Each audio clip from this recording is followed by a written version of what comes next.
Hello and welcome to another edition of the Sporting Kansas City Show on your home for SKC Soccer Sports Radio 810 WHB. I am Nate Bukaty, donning my Bleed Sporting Blue blood drive shirt. Now, look, this is an old one. I did not make it to the blood drive on Monday, but I'm wearing this in honor of those of you that did.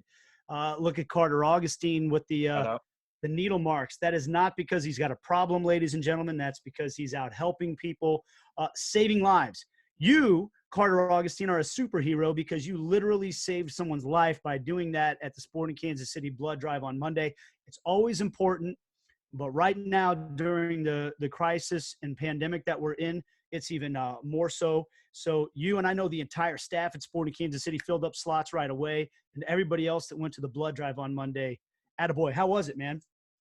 It was good. It was well run. Shout out to everyone, the Community Blood Center, and everyone out there that was working it. Pretty well run in terms of, like, you signed up for a time and they have you all spaced out. And I was talking to a couple of gals that were running, and they're saying, "Man, a lot of times in the past it's a nut house, but this is actually kind of nice. We might do this moving forward with these type of events." It ran so smoothly. So I was really pleased with the turnout. So like you said, a lot of sporting staff was there, which was awesome, but a lot of fans and general public as well. So like you said, they were saying because the elective surgeries are coming back that they're already short on blood, and that's going to make it even more of a perilous situation. So yeah, if you can, there are extended hours at most of the blood banks around the city, so you can make an appointment and go in and really help out. And Kurt Austin from our PR staff actually texted me. He said, it's funny how I can always find the camera, because evidently I was in the background for a 41 Action News piece that they did on the thing yesterday. So he was giving me a little crap for that. Hey, that's a skill. Chase Daniel, your Missouri Tiger guy, is one of the greatest in NFL history at knowing where the camera was and just being somewhere off the shoulder of the guy on camera. And what's your blood type, Carter? I can't remember, and I told them that, so they're going to send me that in a couple weeks. And I texted my mom, and she didn't remember, so I was like, "Thanks, Mom." Mine's easy to remember. I didn't find out till I gave blood for the first time a few years ago at this one, actually. But it's easy to remember because it's just like my personality. Be positive. There you go. There you go. I've been like deferred from giving blood a couple of times, so I have to like kind of get an initial test to see if I can give blood. I'd like to go do it if I'm able to, but I'm like the universal blood type. So the all giving source. But yeah, I definitely want to look into that, because I interviewed Jillian Sakovits, the host and reporter with Atlanta United, and she had COVID and recently gave, you donate your plasma to help people who are battling the disease have the antibodies to fight it off. So really cool conversation with her. But yeah, I mean, anything that anyone can do to help right now, whether it's COVID related or just, like you said, Carter, with the elective surgeries and having a shortage of blood is really important. Yeah, Jillian's been pretty active on social media, telling her story. She lives in New York City, right? And she's as you said, the sideline reporter for Atlanta United. And I've talked to one of the ER docs in Kansas City that said that they're using some of those plasma treatments here in Kansas City now as well, and they've had some pretty good initial results. A lot of this stuff is still kind of experimental, but they feel like it's shown some real positive outcomes. What was her story like when you talked to her? Yeah, so I mean, first off, she got diagnosed about mid-March, and she said that, a month prior to that, she's listening to a podcast about this coronavirus that's, spreading across, Wuhan, China. And she's like, "Oh, that's scary." But you never think, no one could have really anticipated how it would actually play out here in the United States, but kind of started feeling under the weather. And she said that she would equate it to when you wake up and you think that you can push your way through, go to work. Obviously, she had nowhere to be because MLS had postponed the season and everyone was working from home. But she said it felt like, that kind of illness where you could kind of push through and work, but she was really tired. She was taking Dayquil and NyQuil, and then her symptoms started getting worse. And the worst part of it was the severe aches in her back and her legs. And so she said that was kind of when she started to realize, like, this isn't just a flu or some kind of illness. It's probably the coronavirus, had been quarantining, just living under the assumption that she did have it, and then finally was able to get tested and has recovered, 100% since. But really scary stuff. And she said that the one thing to her that was craziest was that the doctor said that without any doubt, the partner that she lives with, family members that she had seen, had without a doubt had the coronavirus as well if they were in contact, but none of them had exhibited symptoms. So it just shows just how, kind of dangerous this virus is because of, the way that it develops in some people, whether that's, asymptomatic individuals or people who do exhibit symptoms. So again, she's recovered fully, has donated plasma, and I'm sure saving lives by doing that. So if you found yourself with the coronavirus, and you're able to, definitely go do that, because it's really important in helping others who are maybe having a harder time fighting it off fully recover.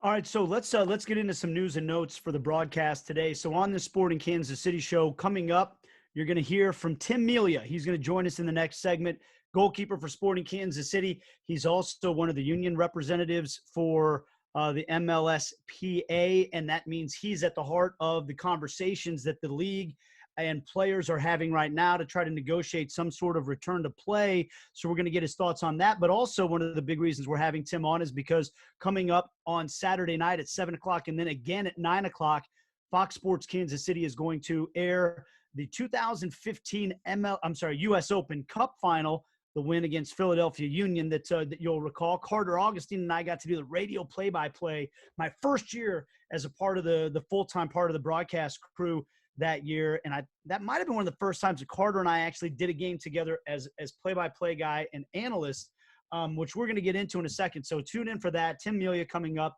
on the show in a little bit, and Carter and I might spin a couple yarns about our exploits in Philadelphia that week as well, because it was a really fun, great, happy memory for me, and I think Carter as well.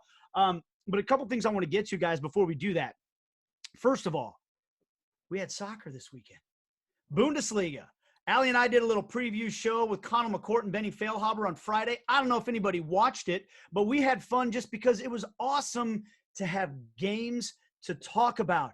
I've actually been pretty amazed, guys, by how well we've all in the world of sports been able to talk sports for 3 months almost now without any live games to break down. But man, did it feel good to preview some games, watch some games, discuss some games. And I don't know about you guys, I thought it was weird watching the games with no fans there. It was weird seeing a game in Dortmund without 80,000 fans going crazy. But it was also beautiful at the same time. I missed it so much. Carter, what did you get to watch much of the Bundesliga over the weekend? What did you think? Yeah, I guess despite not getting the invite for the preview show, I guess I must have got lost in the mail. Yeah, I did watch. I watched the games on Saturday, anyways. Didn't tune in on Sunday or Monday, but it was great to get back to watching some soccer. But it was a little eerie without the fans, and that'll be an interesting way. They're an interesting thing to see how other leagues deal with that. We don't have to talk about how FC Seoul dealt with that in Korea with the dolls that they put in the stands. I don't know if you guys saw that story, but it was I did, yes. Particular type of inflatable doll that was used in the stands. But yeah, I laughed at Jimmy Conrad posted a recap of one of the goals that happened where a defensive midfielder pretty much dribbled from halfway without any tackles being put on him and just straight down the middle of the pitch and scored an equalizer late on. There's some guys that look tired out there. That's for sure. But it was awesome to see some live soccer. It was good to see my boys with Mönchengladbach having a successful first run in match day 26, the first weekend back. But the no fans thing was weird. I mean, Nate, I believe you tweeted that it sounded like a tennis match or somebody. That was what my wife said. Yeah, Kelly said it. And I was watching tennis when she was in the other room. That was the best description that I heard for that, because it really did. It was just a lot of echoing, a lot of, random people. You could just tell muffled instructions being yelled, not really sure what they were saying exactly. But it felt good to live tweet an event. I don't know what this says about me as a person, but like, man, I love live tweeting during a game. And it was just nice to have something to talk about, Nate, like you said, where you didn't know the outcome or what was going to happen. I'm interested to see, though, Carter, you mentioned the players starting to look tired at certain points. That was definitely evident, but the schedule for the Bundesliga is about to get a lot more congested as they begin squeezing in more games. And as we saw, Gio Reyna missed out on his first start for Dortmund in his first Bundesliga start because he got injured during warmups. And I think that, that's something that's going to be a concern going forward with these players, is how they're able to, one, manage playing all of these games while still staying healthy, but staying competitive as well. So there's a lot of questions that I know Major League Soccer fans like ourselves will be looking to have answered by the Bundesliga's return, but it was fun. It was fun. I enjoyed it. And Carter, by the way, we're planning on doing another Bundesliga special coming up this week. So if you want in on it, you're gonna have to show us what you're worth. Though we all pick teams, and look, I don't really even care how cliche this is, but I'm a Borussia Dortmund guy. My jersey has been ordered and it's on the way. You're like 8 years late on that bandwagon, I think. Well, that's not really true because that has always been my Bundesliga team. That was on the back burner. And not because of the Americans that you would think of, because of my Polish American heritage. At one point in time, when they were going to the Champions League final, they had Lewandowski, Blachowski, and Piszczek. And I don't know if you can tell by those last names; those guys were all Polish. A lot of C's and Z's in there. Not many vowels. Not many vowels. C's and Z's next to each other, where you're like, how do you say that? So I've always kind of had a special place in my heart for them. So, we went ahead and went for who's your squad, Carter? I mean, I don't have a squad. I've always liked the Bundesliga. I'm a little sad you're testing my bona fides when I had an Edin Dzeko Wolfsburg jersey on here and a Diego Werder Bremen jersey on here just a couple weeks ago. I've got a Schalke jersey in the back as well. I've been into it, but I was more of a Bundesliga fan when Bayern wasn't winning it 7 years in a row. So I'm hoping that some team comes out and actually can topple them in this weird Bundesliga season. But I wouldn't bet any money on it. Yeah. Well, I'll tell you what, Dortmund looked really good in their derby against Schalke, which leads me to a point, though. One of the biggest reasons I want to watch this is because of the young Americans. I mean, I like the Bundesliga, but I want to see Tyler Adams, Weston McKennie, Gio Reyna, Josh Sargent. It was a bad weekend for the Yanks. Reyna, we got so excited because he was going to be in the starting 11. He gets injured in training. I thought Weston McKennie had a pretty rough game. I don't know how much of that was just because they were completely outclassed as a group by Dortmund, but I didn't think he played great. Yeah. Tyler Adams played. I think he played right back. If I remember, I didn't have my eyes closely on that game because I was watching the Dortmund game. And Josh Sargent came off the bench and his team got smoked. So it wasn't I'm hoping that things get a little bit better for our young guys here in the weeks to come. Yeah, I agree. And I thought it was interesting. Weston McKennie went on with Taylor Twellman on his show Banter and just talked about the struggle from the players' side, trying to self-motivate when there's no fans. There's really just this kind of doesn't even feel like a real game environment around you. And I just thought it was interesting, the mental challenges that a lot of players are facing. And it's going to be very similar for when Major League Soccer returns. So, again, just looking at what the Bundesliga is doing right now and through the lens of how that will look then when Major League Soccer resumes is really interesting. But I thought that, hearing him say that kind of made sense with the way that Schalke performed in that game. So, Yikes. I mean, you're right. All eyes are on the Bundesliga from other leagues, all other sports across the world. So, I think that's a really interesting thing that the Bundesliga's got a lot of pressure on them from that perspective. And I've been enjoying the guys popping up in the media as well. You can tell that they're, I think, really concentrated on trying to use this window to not only expand their own popularity, but the popularity of the Bundesliga. My favorite, I've got two things. One, I don't want to plug the Benny, Sal, and Ike podcast again because I feel like we do that all the time. But I think they've got Tyler Adams coming on this week, I saw. So I'm looking forward to that one. And then the other is Schalke gave Kevin Garnett a McKennie jersey, and he gave a little shout out, except he called him Winston McKennie. And for some reason, that made me laugh an unreasonable amount. Like, shout out to my dog, Winston McKennie. And I thought it was the funniest thing in the world. Is there a Winston famous McKinney- Winston McKinney out there? It sounds like a There dog is. breed to me. Like, this is my Winston McKinney, and it like sits like this.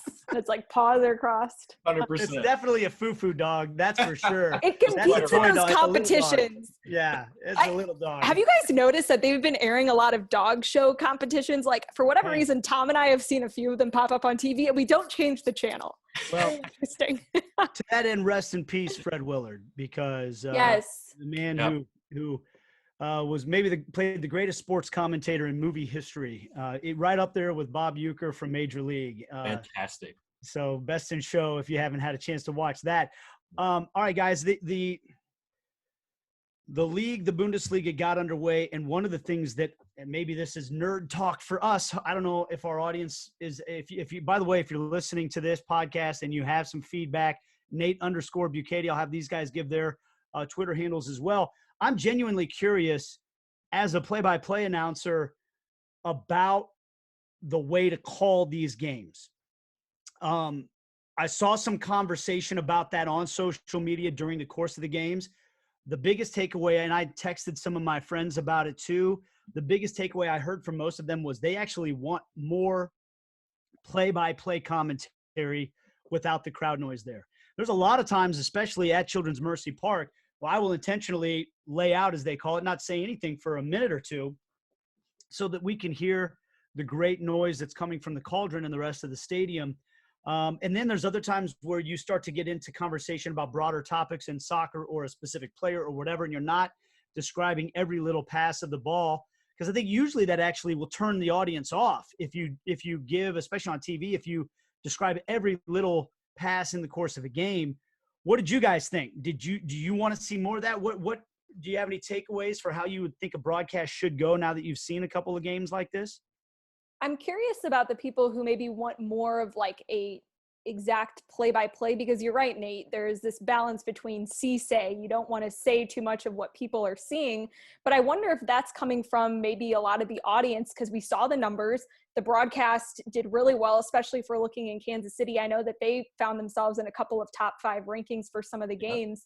I wonder maybe if that's a lack of knowledge from a majority of the audience who don't watch a lot of soccer, and maybe they want a bit more of a breakdown of what's going on the field, because they're trying to understand a bit better how the game itself works. I didn't really have too many problems with the broadcast. I think just like many other people, it was unnatural at times, or it felt, because there was the background noise of what sounded like a tennis match. So it was just kind of getting over that initial discomfort. But I personally didn't have any problems with it. I don't know about you, Carter. I'm the same as what Nate was saying, and I've just been a fan of commentary for forever. So I'm a little biased here. It's obviously what I got into, and I like to hear the commentary itself. We've been watching all these throwback games with people bringing on, like Sporting has been doing with Nate, bringing on ex-players or bringing on current players to describe a game that happened in the past, and that's a lot of fun. And I really enjoy the stories and the banter that happened during those type of broadcasts. Now, those are games that happened in the past. When these games are actual Bundesliga games that are live and have an impact on what's happening this season in the Bundesliga, I like hearing the commentary. I want to hear the anecdotes and stories about the players that are on the ball. And I think that's a great point, Aly. There might be a lot of new fans, a lot of new eyeballs onto the game, and maybe I'm wondering the same as Nate. Maybe all the banter and funny stories and stuff isn't as interesting to them because they don't have the points of reference. They don't have that in the back of their minds. I'm really curious, like Nate. I want to see what fans actually want to hear because I'm so biased in this. For me, it's about the play-by-play and the color commentary. Like normal, it might be awkward without the fans in the back, but I want it more normal and giving color to the game and describing the stuff that's happening. Again, Nate_Bukaty, if you want to hit me with any feedback you have on what you like or don't like. Carter, what's your Twitter handle? Carter Augustine, but the I is a 1. Augustine, I is a 1. That's a very Twitch type handle right there. I've noticed that. I think it's what it's called, and it's really terrible. So It's what's it called? Leet is when you L33T is when you use numbers instead of letters in internet typing. I just learned something. You actually just heard my landline phone go off, by the way. So that's how far in the dark ages my household is. But my son is starting to teach me how to say words that are not really words, that involve numbers and all, sorts of other things. Honestly, dude, Leet is from when I was in high school / early college. So that was 10, 15 years ago. That might be done. Wow. That might be done already. I have no idea. You just found a way to manage to make me feel even older, Carter. Thanks a lot for that. 10-year-old words are still new to me. Have you heard about things called DVDs? Tell me more. So you have a Blu-ray DVD player. That to me was like the biggest flop of the century. Like, what was Blu-ray? Yeah, that was right in that window where people had HD to DVDs. So, like it was like, well, everything was going to be digital. There was like a 3-week period where we could get HD on a cassette, What about you, Aly? Where can people reach you on social? I'm easy, just at Aly Trost, ALYTROST. I was a tech savvy little middle schooler. So when Twitter first came out in like 08, 09, I was boom. First one on it. I would tweet out like the stupidest stuff, like Kelsey's coming over. Not really sure. My Twitter game's evolved, but. Have you scrubbed those old tweets in case somebody goes back to try to dig up the worst things you've ever done in your life? I didn't really have anything like too bad. There were more just like, okay, Carter, let's get the internet sleuthing. It was more just like stuff that I would be kind of embarrassed about. Like there wasn't a ton that I was like, whoa, Aly, yikes on the language. But no, I think I deleted a couple, but it was more just of like saving my future self of like 20-year embarrassment or whatever the time span would be that I would be important enough for someone to go dig at my tweets. I've learned you've got to scrub your tweets every 3 years because what people think is bad today in 5 years, they'll think is 10 times worse. So, you're not wrong. Yeah. Yep. Maybe I should do like an every 5-year check and just something like that. Yeah. Just get rid of that old stuff. Hey, I'm just hoping that like I don't get drafted at like the first overall pick in some sport or something that people, want to go find dirt on me. I feel like that's the time you see that. What I'm saying is when this Bundesliga podcast that Carter's not allowed in on blows up, people are going to come after you. That's true. So you better watch out. All right, we're going to take a break. When we come back, Tim Melia is going to join us. We're going to talk about that 2015 Open Cup that you can watch on Saturday at 7 o'clock and 9 o'clock on Fox Sports Kansas City. We'll talk about these latest negotiations between the players and the owners and how close we hopefully might be getting to some sort of return to play here in Major League Soccer. And we'll also talk about some of the news regarding the league as well. That's right after this on the Sporting Kansas City Show. And the Sporting Kansas City Show continues on your home for SKC Soccer, Sports Radio 810 WHB, and wherever you get your podcast, content, video, and audio. We thank you for tuning in, watching, and listening. And we're joined now by the man that Jacob Peterson says is the best American goalkeeper out there. I like to try to embarrass him right off the bat, make him blush a little bit when he joins us on the show. And he looks like he's enjoying a beautiful day outside on the back deck. He's got an umbrella going, a little tiki torch behind him. What's up, Tim Melia? How are you, man? I'm good. How's everybody doing?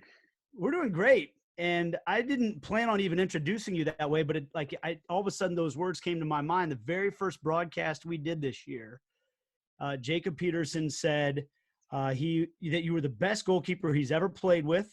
And I put him on the spot because I said, well, you played with Brad Guzan too. And he makes a lot of money and plays for the national team. And he said, yeah, Tim's my guy. What does that make you think when one of your peers, one of your buddies says that about you as a goalkeeper?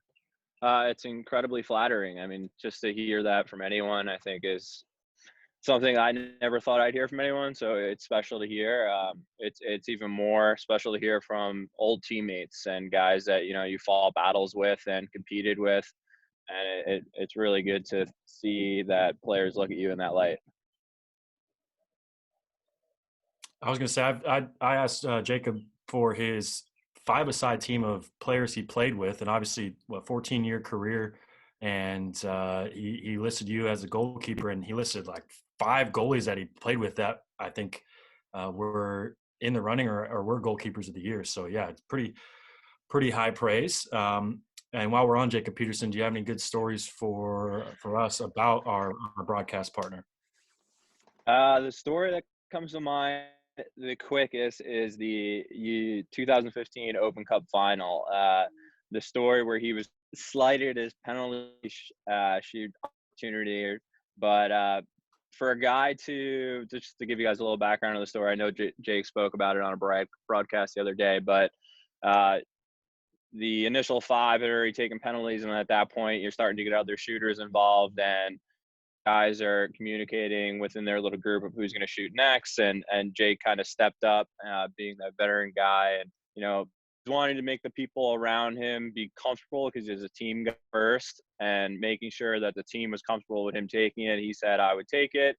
And then in a opportunity where maybe there was a little bit more glory, he kind of got stepped over by Jordy, and Jordy went down there, took it, scored. It was everyone's happy. We all want to win. But just for that to happen to Jake, and you can wind him up so easily about it, because to get that taken away from you. But then ultimately, Jake, just being the guy that he is, was just happy that we won. Doesn't need the attention himself, but it's something we always remind him of, and something we always poke fun at him with. Okay, Tim, I've got another story for you, because I talked with Benny Feilhaber on my show last weekend, and I asked him, who's the worst player to room with that you've ever played with? And he goes, easy, Tim Melia. He sleepwalks. Can you tell us a little bit more about this? So apparently, I don't know if I believe it, but I think there's enough guys, so I have to believe it. Apparently, I will get up and I will think that either I'm holding my kid or my kid's in the bed. I'll just do some really weird things at night. I think Adrian had one of the best stories. My daughter was probably only a few months old, that early stages of not getting a lot of sleep. It was one of our first road games. Middle of the night, I'm sitting there like patting on his bed. I don't remember any of this, by the way. He's telling me I'm patting on his bed, and I'm like bed sleepwalking, and I'm like, don't fall. And eventually he woke me up, like wrapping my hands around his blankets, and I it was like his blankets in my hands, and I was like, I'm sleepwalking, and I went back to my bed and went to sleep.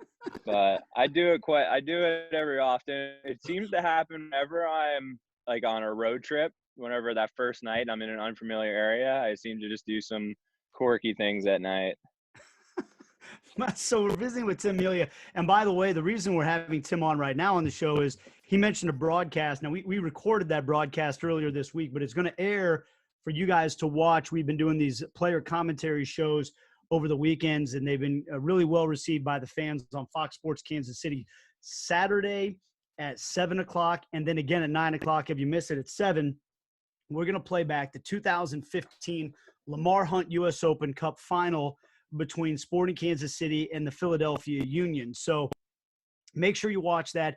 The player commentary will be with Jacob Peterson and Tim Melia. So you're going to get to hear Jacob I make him basically tell the whole story in great detail of what happened on that last penalty, and he will get wound up. So it's worth watching, and it's a lot of fun. It was a tremendous day for Tim Melia too, by the way. He, at the time, set a career-high 7 saves in that game, and, of course, a couple of huge penalty saves as well.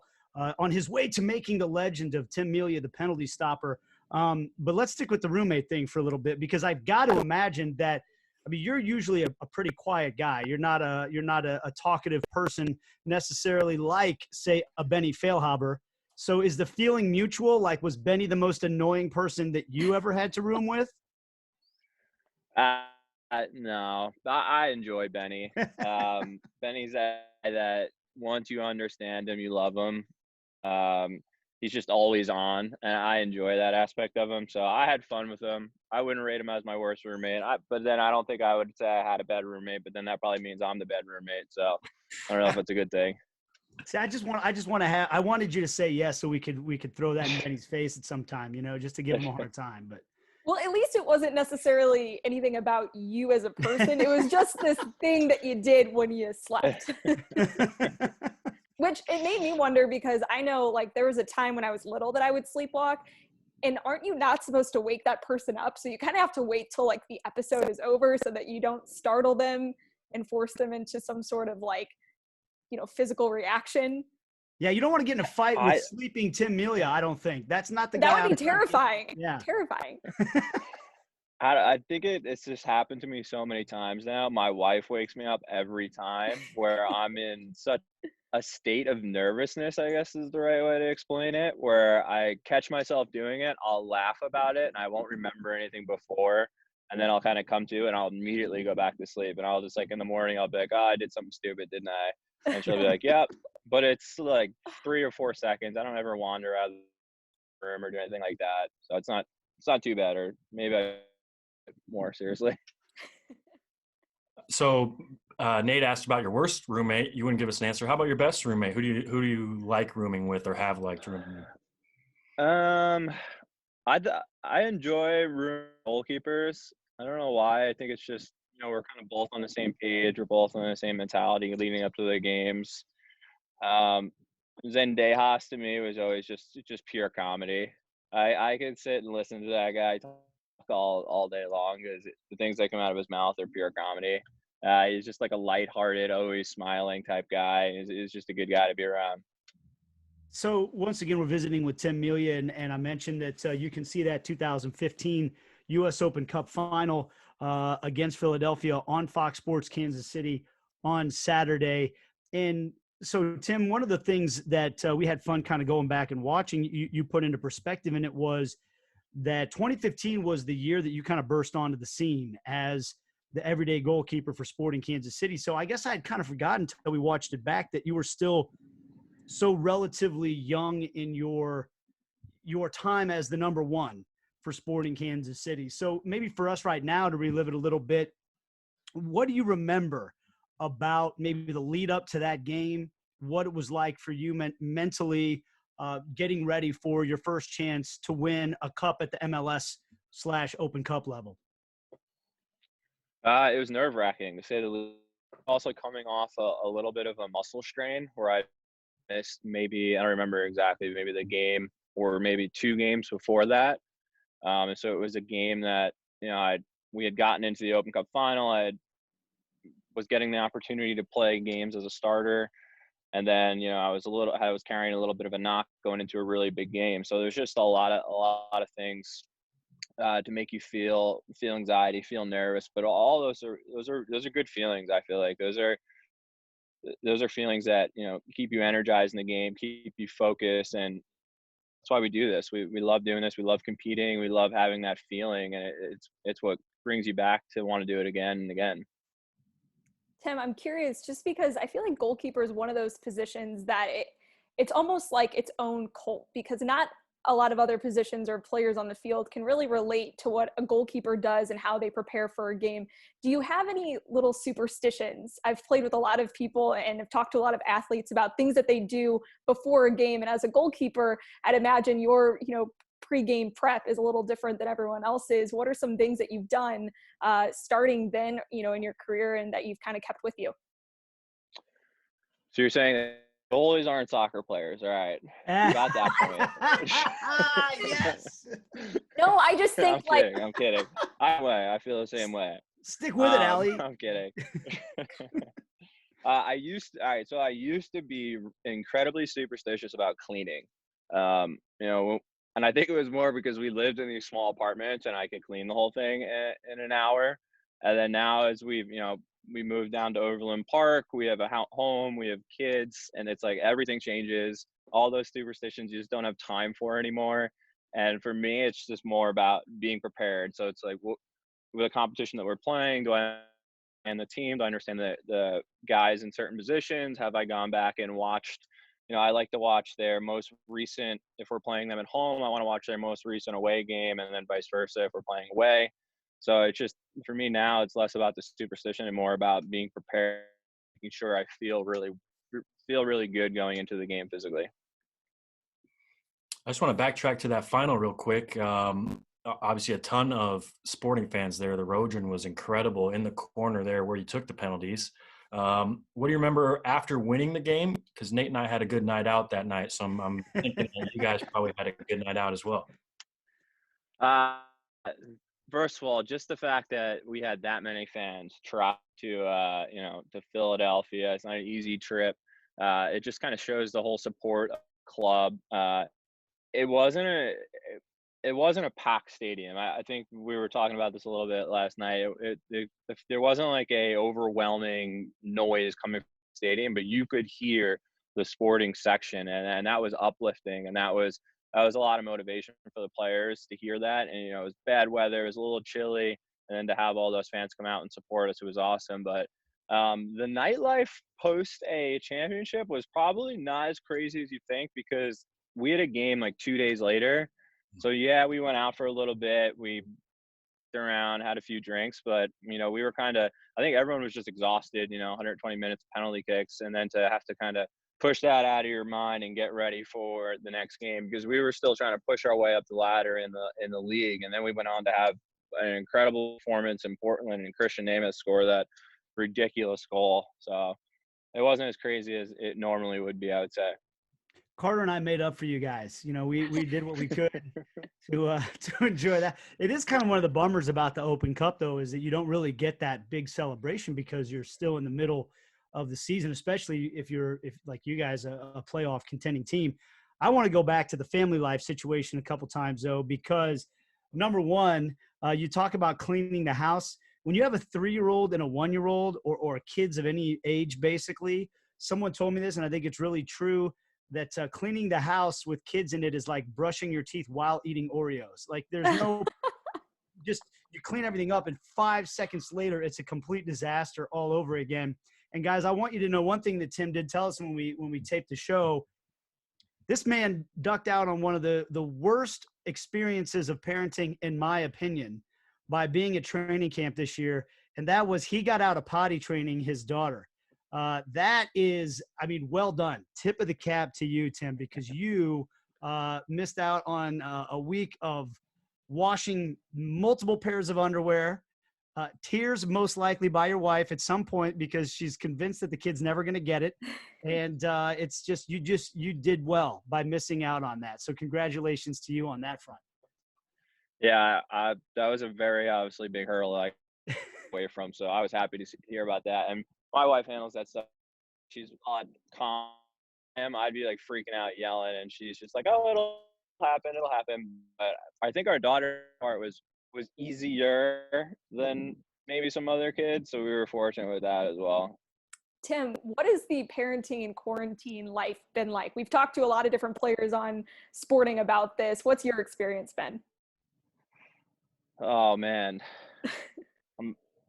it has been interesting, to say the least, because my wife's working, and it's just been interesting.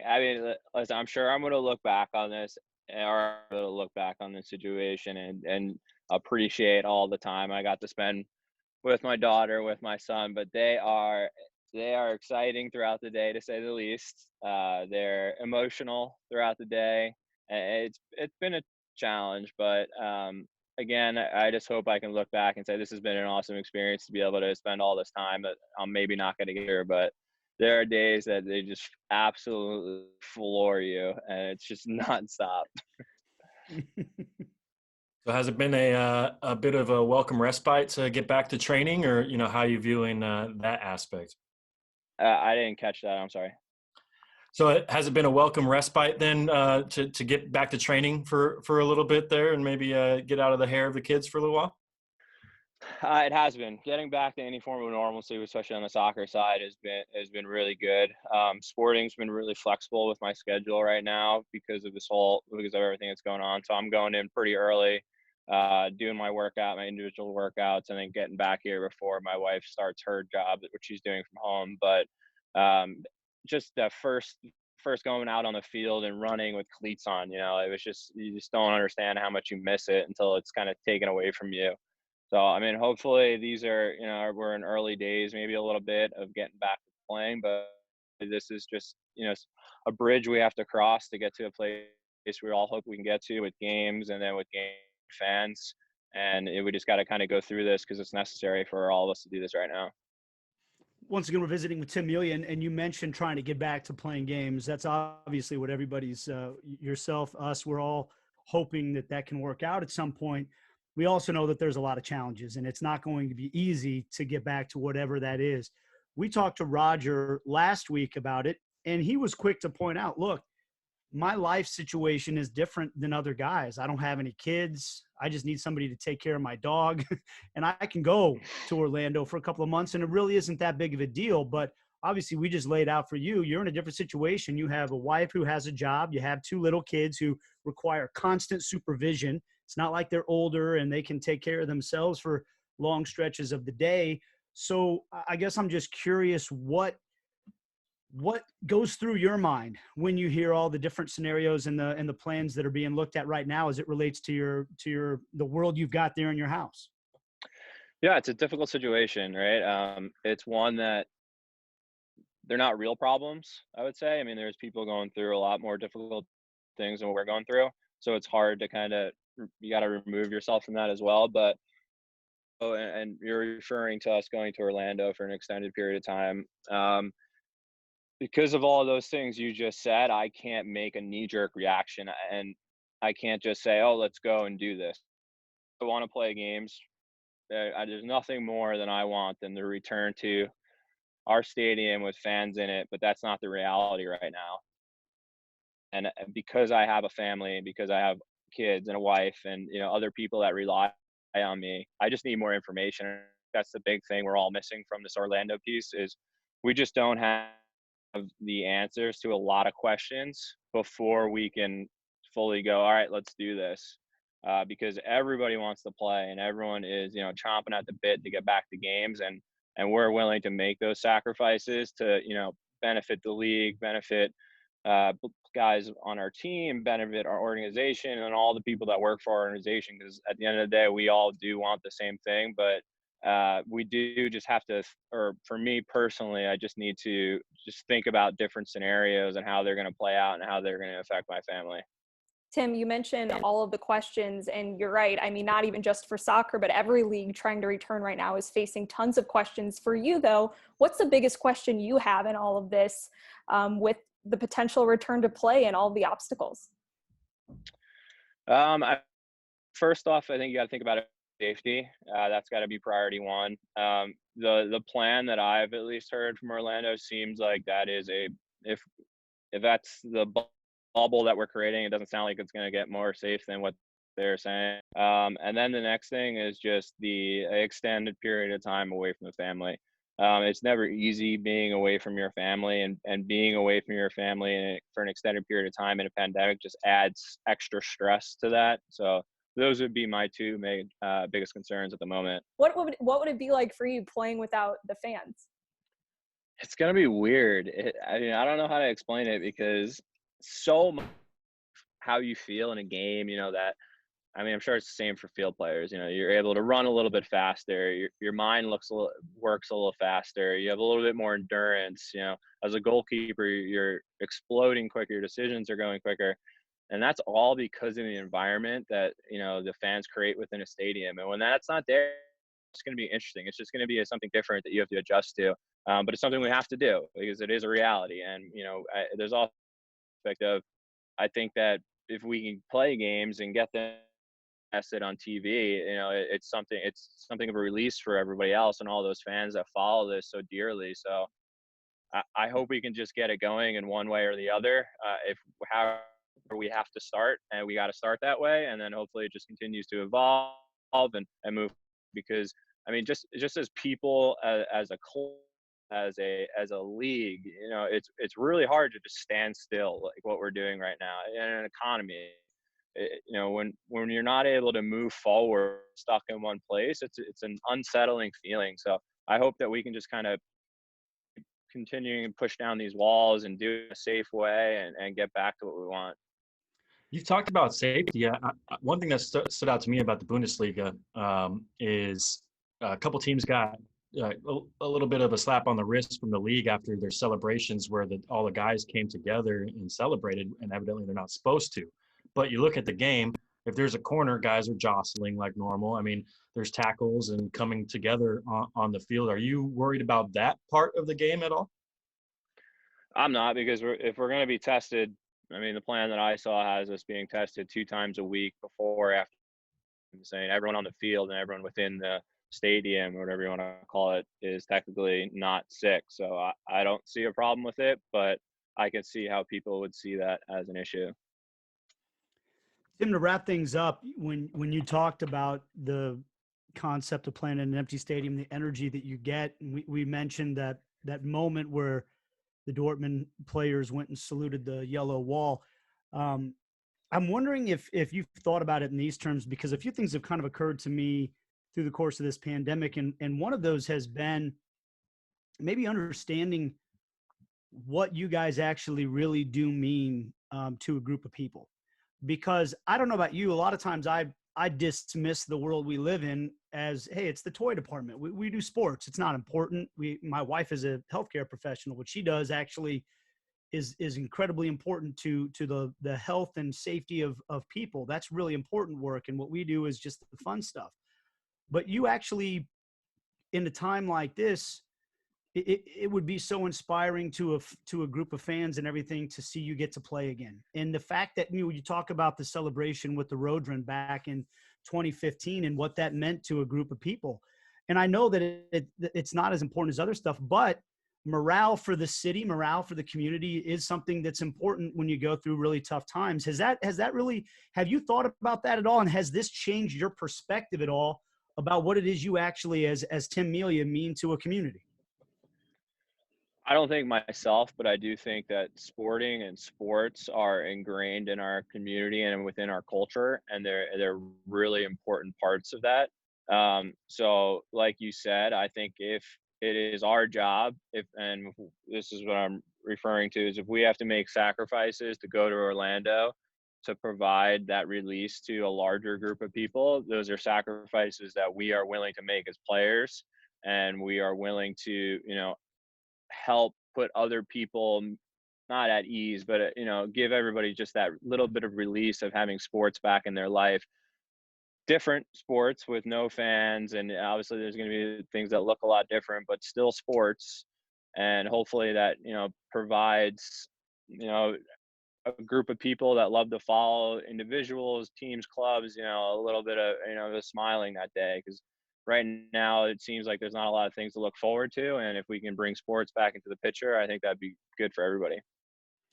Well, look, we're all in the same boat there. We understand there are a lot of considerations. You laid them out really well. There's a lot of things that have to be worked out. There's a lot of things that we can't control. We have to see how they go, but we're all, I think, on the same boat that hopefully everybody can pull it off. I think it'd be great to see, and in a way that's safe and good for the families and players and everything like that as well. So we'll keep hoping that something happens here in the not too distant future, and we keep taking steps in that direction. Till then, Tim, we're going to go back and watch that game from 2015 when you won the US Open Cup and had a couple of big penalty saves. Thanks a lot for the time, man. We really appreciate it. All right. Thank you, guys. I'll see you soon. Okay, Bye, that Tim. is Tim Melia. We'll take a break. We'll come back to wrap things up on this edition of the Sporting Kansas City Show right after this. And we're back to wrap things up on another edition of the Sporting Kansas City Show. Nate Bukaty along with Aly Trost and Carter Augustine. And we thank you for downloading the podcast or watching the video stream or listening to it on Sports Radio 810 WHB. However you want to consume the content, we appreciate your support. And now, after having a good conversation with Tim Melia, guys, about a lot of the things that the players are considering, the owners are considering, thought I'd give the latest news that is out there. ESPN, Jeff Carlisle wrote earlier today, or yesterday, actually, the story came out. The MLS Players Association has sent a counter proposal to Major League Soccer regarding player salaries for the 2020 season, with the union confirming that the amount of economic relief would exceed $100 million. In a statement, MLSPA Executive Director Bob Foose said, quote, conversations between the MLSPA and the league about concessions have been challenging but constructive.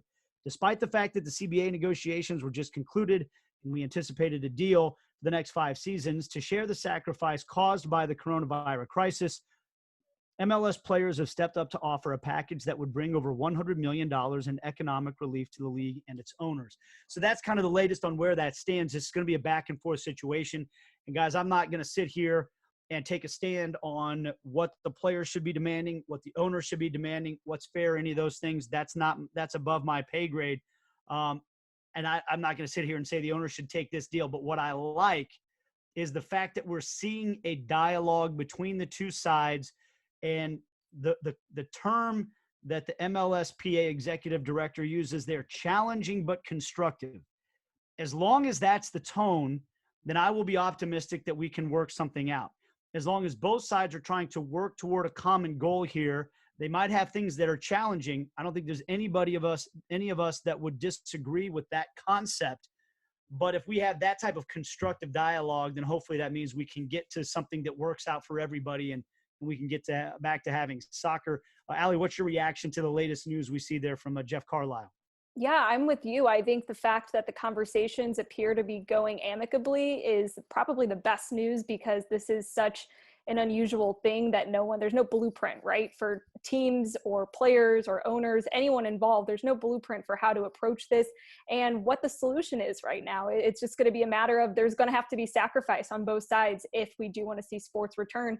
And I thought Mike Greenberg on ESPN said it best: try to keep any money disputes out of the spotlight for right now, because it just kind of goes against what everyone is feeling is most important, and that's safety, and that's the health of not just the players and the league, but of our communities and of our entire world. So as long as the money thing could be figured out behind closed doors, and we've seen on the baseball side some kind of disputes that have gotten aired out to the media, I think figure that part out. It needs to be figured out. It's important to be figured out. But as long as health and safety is at the forefront and they're able to come to an agreement, that's all you could really ask for, because there's going to be someone losing out on both sides. It's just, let's try to minimize the damage for both owners and for players. Yeah, I think Tim said something along those lines as well, which I thought was really great from him, that, there are people dealing with a lot more difficult problems right now. So that's an important perspective to have. For me, I usually side with the players on these things, and I just hope that in our want to get back to the sports realm, that us as fans remember that these players are humans as well, and they have a lot going on outside of the game that a lot of them are well compensated for. I understand that part, but these guys are humans as well. So I just hope that so people don't lose track of that. And we've gotten both perspectives or both sides on that on this show. I mean, Roger Espinoza talking about how easy it would be for him to pick up and go play in Orlando, not having any kids, just having to get Chulo taken care of. Whereas we kind of got to hear a little bit more from Tim about the struggles of parenting while in quarantine and all of the additional challenges that he and his family are having to deal with. So, there's a lot to be considered, but it's great to hear all of the perspectives going into this. And that was great to hear from Tim. And they want to play. I mean, yeah. I think that's the thing we need to remember, is that everybody wants to get soccer going. This is what they do for a living. This is what they love. It's a sport they love. It's a sport we love. So, we have to see if they can work it out. And we also have to remember that some of the things that needs to be worked out might be beyond their control. And when I say there, I mean the players, the owners. This virus is not subject to the will of human beings right now. And the way that a country or a state or a local government handles it is not subject to the whims of a sports league. We know that some of the governors have come out and said, hey, we're open for business again when it comes to sports, not in terms of filling stadiums, but in terms of team sports activities resuming.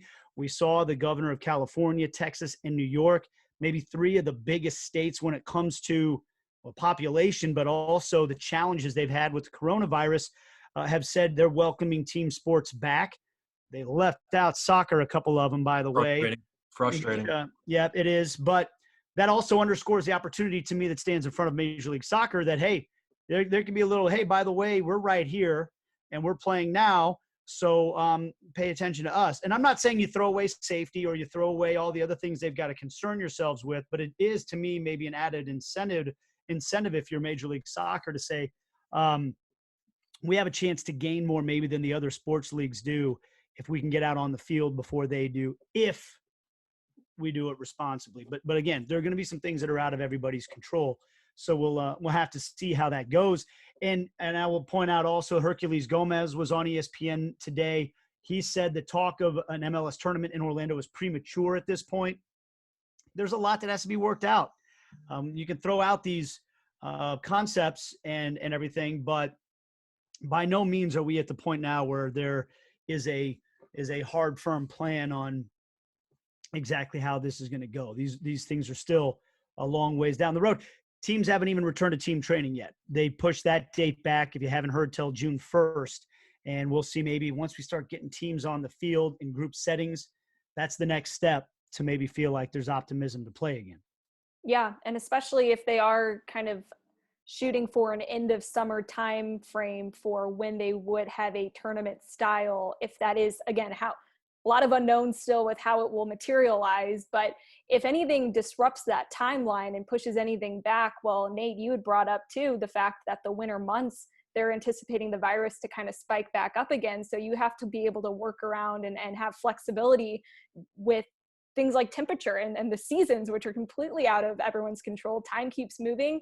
And if things aren't able to get back and going, then it just pushes it back even further. But I'm with you. This is a huge opportunity for Major League Soccer, more so than any other sport in our country, for making that leap in terms of popularity and having the eyeballs on them. I mean, look at the numbers that the Bundesliga recorded in the United States, and that's halfway across the world, a league that, yeah, they've got some American players, but for the most part, no team or individual that anyone follows super closely, at least for the casual soccer fans. So there's a lot to be gained, but again, it's just got to be a lot has to come together to make that gain happen.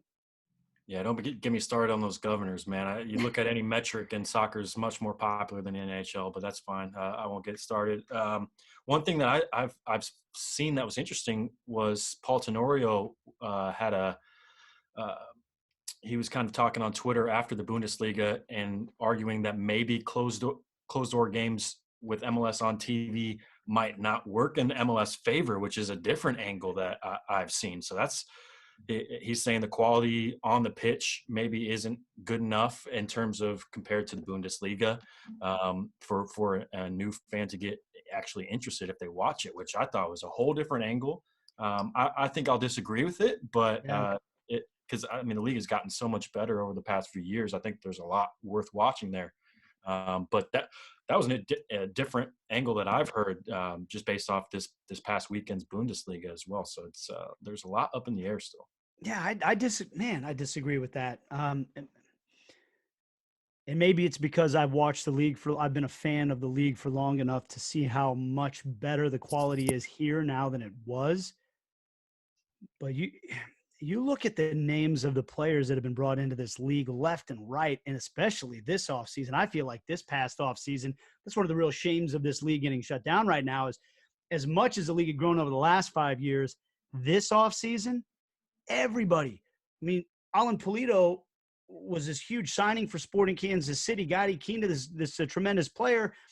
And you look around the league, you're like, everybody's signing somebody like this. So I'm not going to sit here and act like it's at the level of the Bundesliga, but I think it's making a lot of progress, and I think it is a high-quality league. I think that the talent is fun and exciting to watch, by the way, as well, from an attacking standpoint. So I disagree with that, but we'll see. I mean, I agree. Boy, if you don't believe – I'm sorry, and I'm getting wound up. I haven't even read this article, but if you don't believe in your product – no, I think Paul's as big an MLS fan as anyone out there. I think he's just looking at it from a fair and critical eye. And I think there are certainly some questions, but I agree with you. I just think I think MLS is good enough that if we get on TV, this is a huge opportunity to get new fans. Yeah, and my point is not from Paul Tenorio, but if you're MLS and you don't believe in your product enough to think we have something to sell and we have something to show off to people right now, then what the heck are you doing?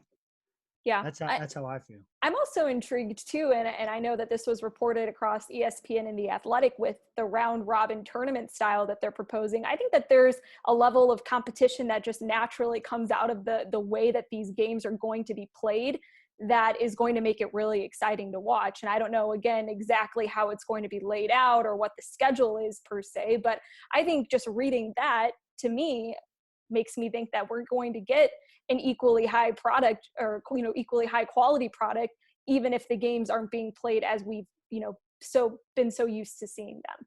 Yeah. I mean, the thing is too, is that to me, the tournament style, there's a sense of immediacy to that where you feel like each game matters to a certain extent, where in the Bundesliga right now, they're playing out regular season games and a lot of those games matter. Don't get me wrong, but there's difference. We talked about all the time. Cup finals have a different feel to them. So we'll see. We'll see if they can work it out. Maybe not too much should be worried about at this point because we don't even know how far down the road they are on pulling this off right now. To wrap things up, guys, let's go with our goals to Google. And Aly, we'll start with you this week. Well, Mönchengladbach, the hardest name that I've ever had to say. For whatever reason, it still does not feel natural coming out of my mouth. But that's my team in the Bundesliga that I'm rooting for. And they by the way, have you decided to spring for the $20 picture of yourself in the stands? I'm doing it. I'm going to do it. I just need to I've got my jersey coming. I need to figure out how to submit a photo. What photo do I want that could potentially be on TV? That would be pretty cool. So I almost feel like I need to make it like an interesting photo, not like the best photo of myself, but like an interesting one that would get the eyes of a cameraman or whatever. So yes, I'm on top of that. But this was from a game that they played in 2012 against Mainz, and Juan Arango picks up a clearance off the ground that was intended to go out of bounds by the goalkeeper, and he just completely one-time like rocket, and it doesn't go directly like beeline to the net. It kind of steeps up really high, like makes a nice arc, but lands perfectly in the net, and just kind of a crazy goal from far out that I really enjoyed watching. So I will post that. And I don't know if I butchered his name, the Venezuelan. Oh, you're right on. Yeah. Boom. Okay. Juan Arango, what a name. That's a great name. What a soccer name too. But yeah. I mean, it was just a phenomenal goal, kind of a weird one at that. You never know what you're going to get with a one-time strike on a moving target from distance, but this one happened to be a good one for him. All right, Carter, what about you? Okay, well, first of all, shout out to Mönchengladbach and Michael Bradley, Fabian Johnson. A lot of American history there with that team. Mine is I'm going to cheat in honor of Tim Melia. A goal to Google is actually – I was thinking about doing a goalie goal, which would be cool. Brad Friedel scored a cool one. That South African goalkeeper had the bike in the 90th minute. That's pretty wild. But I'm going with the goal that should have been scored. Andrei Shevchenko in the Champions League final in 2005 against Liverpool. He had two shots right on the goal line that to this day, I don't know how Jersey Dudek saved it. So I'm gonna go with a goal that should have been scored to Google. Well, I appreciate the fact. I appreciate the fact that you went to a Polish goalkeeper, and on that front, my goal to Google is going to be a Polish striker. My guy, Big Lou, Robert Lewandowski, who is, for my money, the best pure number 9 in the sport. If you get a chance to watch this Bundesliga stuff, Bayern Munich, he scored another one. It was on a penalty, but he scored another one this past weekend. Go back and look up the chip goal he had against Ingolstadt in 2017. You like the chip goals, right, Carter? This one, just a beautiful chip over the goalkeeper from a pretty tough angle as well. It's hard to pick which Lewandowski goal I want to go with because I think he's on pace for 40 in the Bundesliga this year. Yeah. So that 3 years in a row with 40 goals in all competitions. So Big Lou. Just look up some Lewandowski goals and have yourself a time because I believe he's a goal away from having 5 straight 40-goal seasons, if I'm correct. So he is. There you go. Gnarly. On a roll. I mean, like you said, tough to pick. He scored so many and so many good ones, but I'm going to count that as an affront against Tim Melia because goalies hate getting chipped. So I'm going to text him later. I'd argue from a goal scoring standpoint, it is more difficult to get a good chipping scoring technique down than a traditional strike. Because there's so many different elements. I don't remember Tim ever getting chipped. Do you? If it's happened, sure he has. I feel like there's one where he came out and the guy kind of lobbed it over him. I can't remember what game that was. In his career, certainly he's had to have been chipped at least once. Right, it happens, but I don't think it's happened very often to Timmy. He's so athletic. Ingolstadt, that's the goal. Yeah. Okay. Hey, a guy who sleepwalks is ready for anything. That's right. Firsthand. Yeah. he's swatting chips in his sleep. Yeah, he's like. That's what keeps him sleep talking at night. All right, guys. Well, that's going to do it for the show this week. Our thanks to Tim Melia for joining us. Our thanks to you for watching and listening. We will see you again next week on the Sporting Kansas City Show.